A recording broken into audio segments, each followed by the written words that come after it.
ನಮಸ್ತೆ ವೀಕ್ಷಕರೇ, class 1 news ಟಿವಿಗೆ ಸ್ವಾಗತ. ಈ ದಿನದ ಪ್ರಮುಖ ಸುದ್ದಿಗಳು.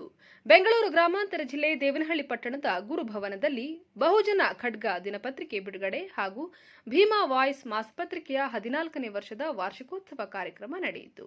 ಈ ಕಾರ್ಯಕ್ರಮದ ಉದ್ಘಾಟನೆಯನ್ನು ಬೆಂಗಳೂರು ಗ್ರಾಮಾಂತರ ಜಿಲ್ಲಾ ಪಂಚ ಗ್ಯಾರಂಟಿಯ ಅನುಷ್ಠಾನ ಅಧ್ಯಕ್ಷರಾದ ಚನ್ನಹಳ್ಳಿ ರಾಜಣ್ಣ ನೆರವೇರಿಸಿದರು. ಕಾರ್ಯಕ್ರಮದ ಅಧ್ಯಕ್ಷತೆ ಬಹುಜನ ಖಡ್ಗ ದಿನಪತ್ರಿಕೆಯ ಸಂಪಾದಕರಾದ ಎಚ್ ಕೃಷ್ಣಮೂರ್ತಿ ಅವರು ವಹಿಸಿಕೊಂಡಿದ್ದರು. ಪ್ರಾಸ್ತಾವಿಕ ನುಡಿಯನ್ನ ಹಿರಿಯ ಪತ್ರಕರ್ತರಾದ ಮುನಿ ವೆಂಕಟರಮಣಪ್ಪ ಅವರು ವಿವರಿಸಿದರು. ಕಾರ್ಯಕ್ರಮಕ್ಕೆ ಆಗಮಿಸಿದ್ದ ಎಲ್ಲ ಅತಿಥಿ ಗಣ್ಯರಿಗೆ ಮತ್ತು ಪತ್ರಕರ್ತರಿಗೆ, ಸಂಪಾದಕರುಗಳಿಗೆ, ವರದಿಗಾರರಿಗೆ ಸನ್ಮಾನಿಸಿ ಗೌರವಿಸಲಾಯಿತು.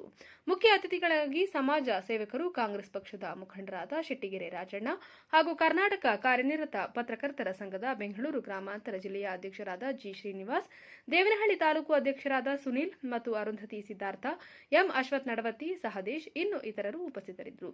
ಈ ಸಂದರ್ಭದಲ್ಲಿ ಬೆಂಗಳೂರು ಗ್ರಾಮಾಂತರ ಜಿಲ್ಲೆ ಮತ್ತು ತಾಲೂಕಿನ ಹಲವಾರು ಪತ್ರಿಕಾ ವರದಿಗಾರರು, ಸಂಪಾದಕರುಗಳು, ಸ್ನೇಹಿತರು, ಹಿತೈಷಿಗಳು ಇನ್ನು ಇತರರು ಉಪಸ್ಥಿತರಿದ್ದರು. ವರದಿ ರಾಜುಗೌಡ.